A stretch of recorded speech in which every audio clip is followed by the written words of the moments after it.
అండి. హలో అందరికీ నమస్తే. అందరూ ఎలా ఉన్నారు? బాగున్నారా? నేనైతే చాలా బాగున్నా. సో ఈరోజు నేను గార్లిక్ బ్రెడ్ ఎలా ప్రిపేర్ చేసుకోవాలి రెసిపీ మొత్తం చూపిస్తాను. సో నేను ఈరోజు ప్రిపేర్ చేసింది ఎయిర్ ఫ్రైయర్లో చేశాను అండి. మీరు గార్లిక్ బ్రెడ్ జనరల్గా ఎయిర్ ఫ్రైయర్లోనే కాదు, మనం నార్మల్గా కుక్కర్లో కూడా ప్రిపేర్ చేసుకోవచ్చు, లేదా అవెన్ ఉంటే అవెన్లో కూడా చేసుకోండి. నేను ఈరోజు ఎయిర్ ఫ్రైయర్లో చేస్తున్నా. ఎలా చేయాలి ఏంటి ఇవన్నీ నేను చెప్తాను. స్టార్టింగ్ నుండి ఎండింగ్ వరకు చూసేయండి. జనరల్గా మనం డొమినోస్లో, పిజ్జా హట్లో ఇలా ఆర్డర్ చేస్తాం కదా, అలా కాకుండా మన ఇంట్లోనే ఈజీగా ప్రిపేర్ చేసుకోవచ్చు అనమాట. మీరు ఇంకా ఇలాంటి రెసిపీస్ చూడాలి అనుకుంటే అవి కమెంట్ చేయండి, ఎలాంటి రెసిపీస్ చూడాలి అనుకుంటున్నారో. సో ఫస్ట్ అయితే మనం వీడియో లేట్ చేయకుండా వీడియోలోకి వెళ్ళిపోదాము. Let's get started. So first అయితే మనం ఇలా స్టవ్ ఆన్ చేసుకొని దానిపైన ఒక ప్యాన్ పెట్టుకొని ఇందులో కొంచెం ఆయిల్ వేసుకోవాలన్నమాట. మనం గార్లిక్ ఫస్ట్ ఫ్రై చేసుకోవాలి గోల్డెన్ బ్రౌన్ అయినంత వరకు. ఒక 10 to 12 గార్లిక్ క్లోవ్స్ తీసుకుంటే సరిపోతుంది. ఒకవేళ మీరు కొంచెం ఎక్కువ చేసుకోవాలి అనుకుంటే కొంచెం ఎక్కువ తీసుకోండి. నేనైతే కొంచెమే చేస్తున్నానని చెప్పి ఒక 10 అలా తీసుకున్నాను.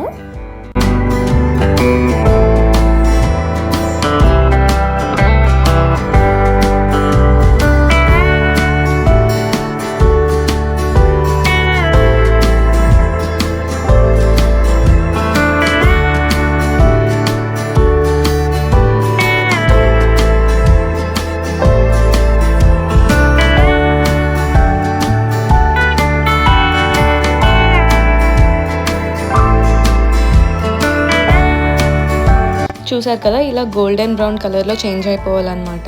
అయిపోయిన తర్వాత మనం ఒక మిక్సీ జార్ తీసుకొని ఈ గార్లిక్ అన్నీ కూడా ఇందులో వేసేయాలి. ఈ ఆయిల్ కూడా వేయాలండి, కాకపోతే ఇది కొంచెం చల్లారిన తర్వాత వేద్దామని నేను లాస్ట్లో వేసాను. ఈ లోపు గార్లిక్ వేసేసిన తర్వాత ఒక 2 స్పూన్స్ బటర్ అయితే నేను యాడ్ చేశాను అనమాట. ఇందులో బటర్ కూడా యాడ్ చేసిన తర్వాత 1 స్పూన్ చిల్లీ ఫ్లేక్స్ యాడ్ చేసుకోండి. ఇవన్నీ యాడ్ చేసుకొని మనం మిక్సీ వేసుకోవాలన్నమాట. లాస్ట్లో ఆయిల్ కూడా యాడ్ చేసేయాలి.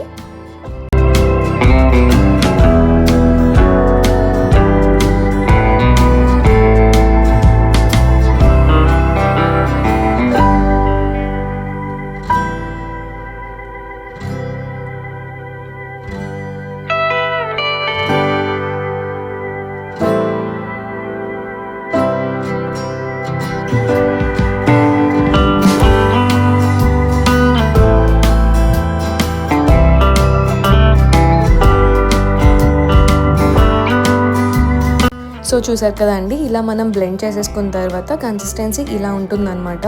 మనకి బటర్ మెల్ట్ అవ్వాలి. Also 1 table spoon oil add చేసుకోండి, సో దట్ మనం స్ప్రెడ్ చేసుకోవడానికి బాగుంటుంది అనమాట. ఆయిల్ యాడ్ చేసుకున్న తర్వాత నాకు ఈ కన్సిస్టెన్సీ అయితే ఉందన్నమాట.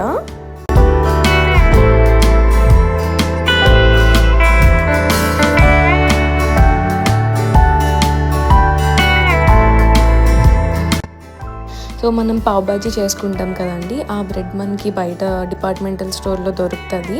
సో ఆ బ్రెడ్ తీసుకొని మనం దీన్ని కరెక్ట్గా సెంటర్లోకి కట్ చేసుకోవాలన్నమాట.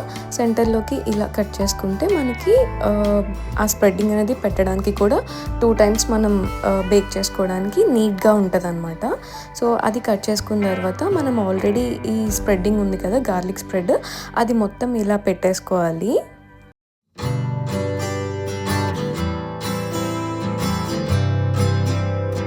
సో ఈ బ్రెడ్ మీద మనం ఇప్పుడు మొజరెల్లా చీజ్ ఉంటుంది కదా, అది యాడ్ చేసుకోవాలన్నమాట. జనరల్గా ఎక్కువ యాడ్ చేసుకుంటేనే బాగుంటుందండి, మంచిగా బేక్ అవుతుంది మనకు కూడా.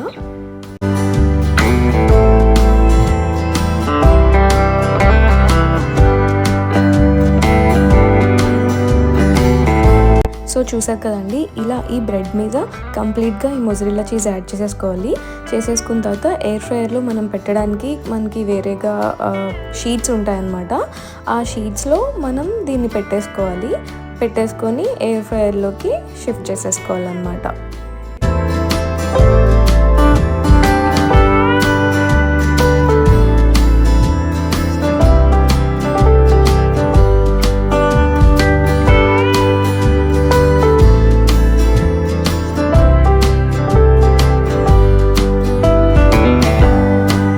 సో మనం ఎయిర్ ఫ్రైయర్లో ఇలా 8 to 9 minutes పెట్టుకుంటే సరిపోతుందండి.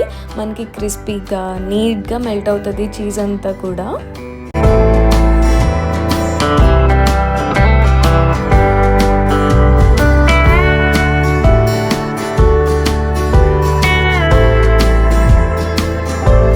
సో చూసారు కదా అండి, ఆఫ్టర్ 8 to 10 minutes మనకి చీజ్ చాలా నీట్గా మెల్ట్ అయిపోతుంది అనమాట. ఇలా చక్కగా బేక్ అయిన తర్వాత ఇది మనం సెపరేట్గా తీసేసుకోవాలి బయట వేరే ప్లేట్లో.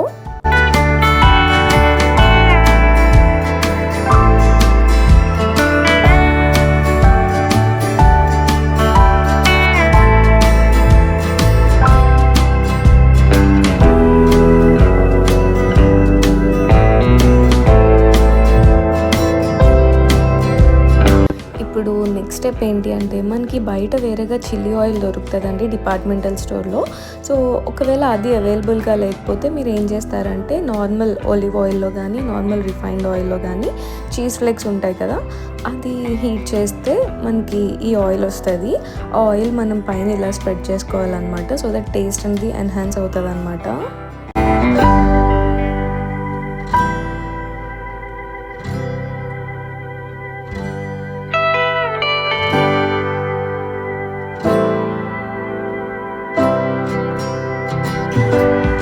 సో దీని మీద కొంచెం కొత్తిమీర యాడ్ చేసుకోండి, టేస్ట్ చాలా బాగుంటుంది.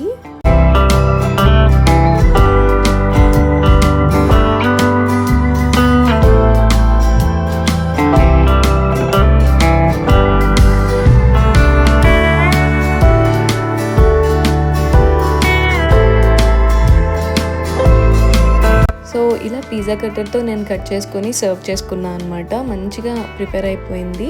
మీరు కూడా ఇలా సింపుల్ రెసిపీస్ కావాలి అంటే మాత్రం కమెంట్ చేయండి కింద ఎలాంటి రెసిపీస్ కావాలో. వీడియో నచ్చితే లైక్ చేయండి, షేర్ చేయండి, కమెంట్ చేయండి, సబ్స్క్రైబ్ చేసుకోవడం మాత్రం అస్సలు మర్చిపోవద్దు.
టేస్ట్ అయితే క్రిస్పీగా చీజీగా చాలా బాగుందండి.